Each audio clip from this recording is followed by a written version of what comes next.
അപ്പോൾ കിഷ്കിന്ധാകാന്ഡം നല്ല രീതിയിൽ ഓടുന്നുണ്ട്. പക്ഷെ കണ്ടവർ കുറച്ച് പേർക്കെങ്കിലും ഇത് പൂർണ്ണ സംതൃപ്തി നൽകിയിട്ടില്ല. കാരണം എന്നോട് തന്നെ കുറച്ച് പേര് ഇതിനെക്കുറിച്ച് ചോദിച്ചിട്ടുണ്ട്. എനിക്കപ്പോൾ തോന്നിയത് ഇവർക്ക് പടം കുറച്ചെങ്കിലും മനസ്സിലാകാതെ പോയിട്ടുണ്ട് എന്നാണ്. അപ്പോൾ അങ്ങനെ പടം കണ്ടിട്ട് കുറച്ചെങ്കിലും മനസ്സിലാകാതെ പോയവർക്ക് വേണ്ടിയാണ് ഇങ്ങനൊരു വീഡിയോ ചെയ്യുന്നത്. നമ്മളിന്ന് കിഷ്കിന്ധാകാന്ഡം എക്സ്പ്ലനേഷൻ ആണ് ചെയ്യാൻ പോകുന്നത്. എക്സ്പ്ലനേഷൻ ആയതുകൊണ്ട് തന്നെ ഒരുപാട് സ്പോയിലർ ഉണ്ടാവും ഉറപ്പാണ്. അതുകൊണ്ട് സിനിമ കണ്ടവർ മാത്രം വീഡിയോ കാണാൻ ശ്രമിക്കുക. അപ്പോൾ നേരെ പോയേക്കാം.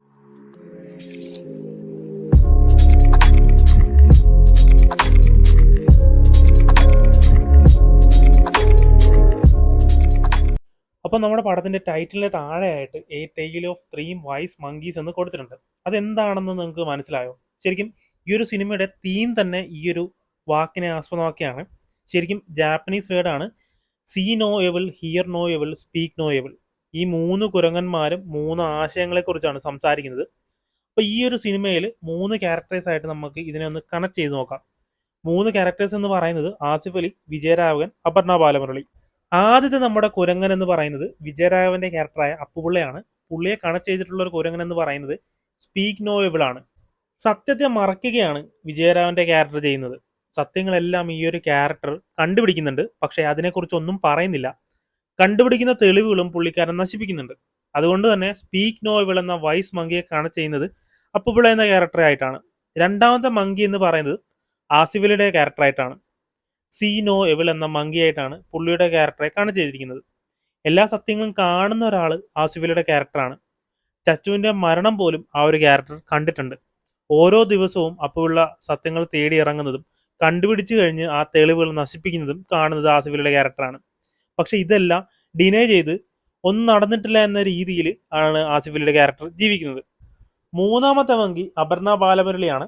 ഹിയർ നോ എവിൾ എന്ന കുരങ്ങനുമായിട്ടാണ് അപർണയെ കണക്ട് ചെയ്തിരിക്കുന്നത്. ശരിക്കും ഇതെല്ലാം കണ്ടുപിടിക്കാൻ നടന്നൊരു ക്യാരക്ടറായിരുന്നു അപർണയുടേത്.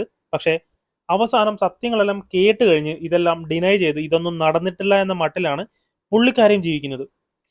ഈ ഒരു തിയറിയാണ് കിഷ്കിന്ധാകാന്ഡം എന്ന സിനിമയുടെ തീം എന്ന് തന്നെ പറയാം. നാളെയുടെ നല്ലതിനു വേണ്ടി ആണ് ഇവർ മൂന്ന് പേരും ഈ കാര്യങ്ങളൊക്കെ മറച്ചു വെക്കുന്നത്. ഏകദേശം ഈ കാര്യങ്ങളെല്ലാം മനസ്സിലായി കാണുമല്ലോ. ഇനി നമുക്ക് സിനിമയിലേക്ക് പോവാം. ശരിക്കും ഇന്റർവെൽ അടുക്കുമ്പോൾ തൊട്ടാണ് സിനിമ ഒന്ന് അപ്പാകുന്നതും എന്താണ് സംഭവം എന്ന് നമുക്ക് മനസ്സിലാകുന്നതും. കാരണം പണ്ട് കുഴിച്ചിട്ട് ആ കുരങ്ങനെ ബോഡി കിട്ടുന്നത് അപ്പമാണ്. ഈ സിനിമയിൽ ഏറ്റവും ഇമ്പോർട്ടൻ്റ് ആയിട്ടുള്ള ഒരു സാധനമാണ് അപ്പുപിള്ളയുടെ ആ ഒരു ഗണ്ണ്. ശരിക്കും എന്തിനാണ് അപ്പുപിള്ള ഗണ്ണ് കാണുന്നില്ല എന്ന് പറഞ്ഞത്? അത് കയ്യിൽ തന്നെ ഉണ്ടായിട്ടും അത് കാരണം സിമ്പിളാണ്. അതിൽ 2 ബുള്ളറ്റ് മിസ്സിംഗ് ആണ്. ഈ 2 എണ്ണത്തിന്റെ കാര്യത്തിലും കണക്ക് പറയേണ്ടി വരും. അത് വരാതിരിക്കാൻ വേണ്ടി തന്നെയാണ് ഗണ്ണ് കാണുന്നില്ല എന്ന് പറയുന്നത്. ആ കുരങ്ങന്റെ കയ്യിൽ കണ്ട ഗണ്ണ് തന്റെ ആണെന്ന് പറഞ്ഞതും അതുകൊണ്ട് തന്നെയാണ്. ഇതിപ്പോ ബുള്ളറ്റിന്റെ കാര്യത്തിൽ ഒരു ചോദ്യം വരില്ലല്ലോ ഇങ്ങനെ പറഞ്ഞതുകൊണ്ട്. പിന്നെ എന്റെ മനസ്സിൽ തോന്നിയൊരു കാര്യമാണ്, ആ കുരങ്ങനെ കുഴിച്ചിട്ട സ്ഥലം വിൽക്കുന്നത് മനഃപൂർവ്വമാണോ? കാരണം അപ്പുപുള്ളിയുടെ ഗണ്ണ് മിസ്സിംഗ് ആയെന്ന് 100% ഫോറസ്റ്റുകാരെ വിശ്വസിപ്പിക്കാൻ വേണ്ടി നേരത്തെ ഒരു കാര്യം പറഞ്ഞു വെച്ചതിലാണ് എനിക്ക് തോന്നിയത്. അതെന്താന്ന് വെച്ചാൽ ഈ ഒരു തോക്കിന്റെ കാര്യത്തിൽ പ്രശ്നം വരുമെന്ന് ഉറപ്പാണ് അപ്പുപിള്ളയ്ക്ക്. ഫോറസ്റ്റുകാർക്ക് സംശയം തോന്നി അപ്പുപിള്ളിയുടെ വീട് വല്ലതും സെർച്ച് ചെയ്ത് കഴിഞ്ഞാൽ സംഗതി കുഴയും. ഗണ്ണവർ പിടിച്ചെടുക്കും, ഒരു ബുള്ളറ്റ് എവിടെ പോയി എന്ന് പറയേണ്ടിയും വരും. ഇതിപ്പോ എപ്പോഴെങ്കിലും ഈ ഒരു സ്ഥലത്ത് നിന്ന് കുരങ്ങന്റെ ബോഡി കിട്ടിക്കഴിയുമ്പോൾ അത് സത്യം എന്തെന്ന് അറിഞ്ഞാൽ തന്നെയും തോക്ക് അവിടെ കിടക്കുന്നതായിട്ടേ ജഗദീഷിന്റെ ക്യാരക്ടറിന് അറിയൂ. ചച്ചു വെടിവെച്ച് കുരങ്ങനെ കൊന്ന കാര്യം അറിയും, എങ്കിലും ആ തോക്ക് അപ്പോൾ തൊട്ട് മിസ്സിങ് ആയതാണെന്ന് അവർക്ക് പറയാൻ പറ്റും. അവിടെ നിന്ന് കുരങ്ങന്മാർ വല്ലതും എടുത്തുകൊണ്ട് പോയതാണെന്ന് പറഞ്ഞാലും അത് വാലിഡ് ആണ്, വിശ്വസിക്കാതിരിക്കാൻ പറ്റത്തില്ല. മേ ബി ഇങ്ങനൊരു കാര്യത്തിന് വേണ്ടി അപ്പുപിള്ള നേരത്തെ ചെയ്തു വെച്ചാണെങ്കിൽ ഈ ഒരു വസ്തു വിൽപ്പന. കുരങ്ങന്മാരുടെ കയ്യിൽ അങ്ങനെ ഒരു തോക്ക് ഇരിക്കുന്നത് കണ്ടതോടെ കാര്യം എളുപ്പമായി. നിങ്ങൾക്ക് എന്താണ് തോന്നുന്നത്? പിന്നെ മിക്കൊരു മെസ്സേജ് ചോദിച്ചൊരു കാര്യമാണ്, ചച്ചുവിന്റെ ബോഡി കൊണ്ട് കുഴിച്ചിട്ടത് അപ്പുപിള്ള അല്ലേ എന്ന്. 100% അത് അപ്പുപിള്ള തന്നെയാണ്. പിന്നെ തുടക്കം ആ ഒരു ബോർഡിൽ വെടിവെച്ചത് ആരാണ്? അത് നെക്സ്റ്റ് തന്നെ ആയിരിക്കും, അല്ലാതെ വേറെ ആരും ആകാൻ ചാൻസ് ഇല്ല. പിന്നെ എല്ലാവർക്കും ഡൗട്ട് വരുന്നത് അപ്പുപിള്ളയുടെ മറവിയുടെ കാര്യത്തിലാണ്.